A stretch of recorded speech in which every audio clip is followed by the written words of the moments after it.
आजमगढ़ आजमगढ़ नगरी बड़ पवन आजमगढ़ आजमगढ़ नगरी बड़ पावन आजमगढ़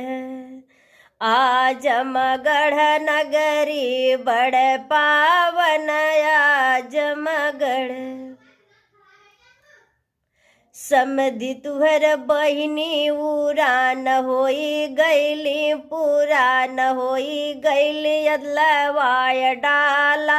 बदलवाय डाला दूर बास की नदी नहवाय डाला आजमगढ़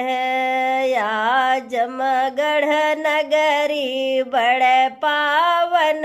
आजमगढ़ आजमगढ़ नगरी बड़ पावन आजमगढ़ आजमगढ़ नगरी बड़ पावन आजमगढ़ बरातिन के बहनी सटियाय गईली